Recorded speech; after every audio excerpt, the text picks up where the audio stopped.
What's your reaction to today's deal? I'm completely delighted. I'm totally delighted. We have had 2 years of absolute misery of these poor hostages held underground for all this time and their grieving, frantic families.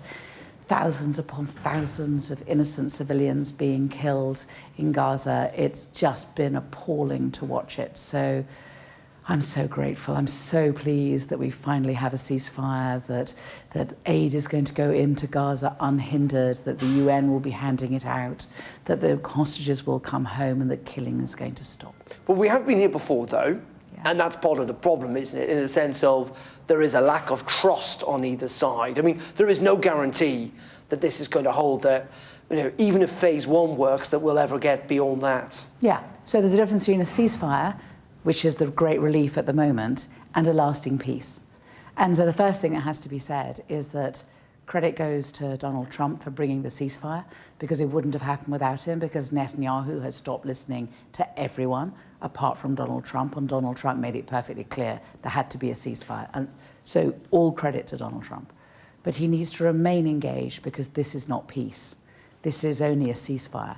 A peace will only come when there's a political solution, and that needs a great deal of detailed work. It is going to be very hard. This is the difficult bit now. And what we need is for Donald Trump. He doesn't have to be involved in all the details.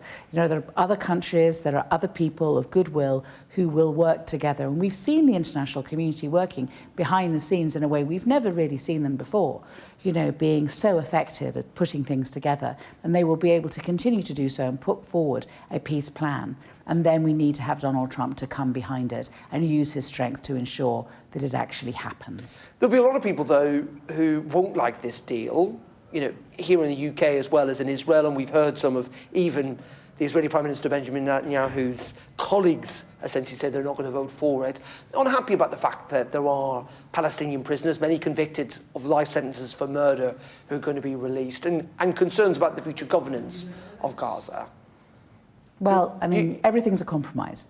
No one's going to get everything that they want. That's politics. But I believe in politics. And I believe that politics can find an answer to this.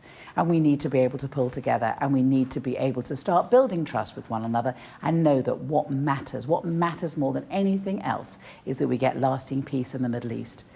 Just that very sentence seems to be something which everybody always has thought has been a fantasy. There's no way that we can get peace in the Middle East. Well, nobody thought we could get peace in Northern Ireland, but we did. Yeah, but you talked about trust. Trust is very important there. Can the Palestinians, can the people of Gaza trust the Israeli Prime Minister?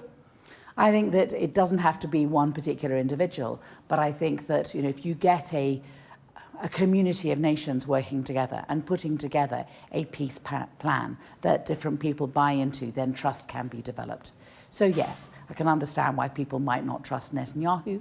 There are plenty of people who Netanyahu might not trust. I fully understand that people in Israel don't trust Hamas. Hamas has no future when it comes to Gaza. Everybody knows that. You say that, but the whole point is, if we're going to have an independent Palestinian state, surely it's then up to the Palestinians who runs Palestine. Everyone keeps saying, well, Hamas is clearly not going to have a part to play in this. But isn't the whole point of being an independent sovereign state is that you get to decide who runs that state? Yes, and there is a time lag between, and we're not talking about this happening tomorrow.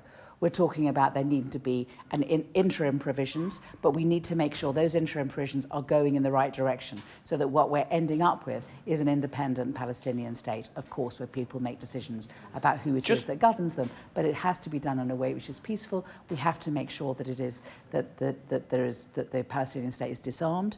That's, I think, is something which also people kind of have to come to terms with, and Israel needs to be safe as well. Just on the governance in the interim term, what's your feeling about someone like Tony Blair, for example, having a part to play in all of this? I'm completely relaxed about whoever it is. I don't really care. What matters for me is what works. So if Tony Blair, for example, has the trust of all parties, then fine. And he has a role and he wants to do it, and it's felt that he has a positive role to play, then fine, yes, good. Or anyone else, I really don't mind. All I care about is that we don't have Hamas involved. They have no future in Gaza, and we make sure that we're heading towards two states and we're heading towards peace. Okay, just on our role in all of this, what's very clear is that the British government, Europe even have had very little say in all this. We've been not even players, we've been merely observers. A real sign, isn't it, of kind of Britain's almost impotence on the world stage. Where do you get that from? Well, I mean, so what has the UK done to bring about this deal? So you should have been listening, right? So when the President Trump came to Britain and there was the summit there, if you'd listened, you know, the Prime Minister said, we have a team that's working with the American team on peace. You've also in the just Middle suggested East. that Benjamin Netanyahu only listens to Donald Trump. Yes, yes. Britain has had no, I would say... We didn't, absolutely, Britain has not been, we've not been able to get the ear of Netanyahu, but we have had the ear of Donald Trump. And Donald Trump's attitude to the Middle East has markedly changed over the last few months because he has had sensible friends. Okay, Emily Thornberry, thank you very much. Not at all.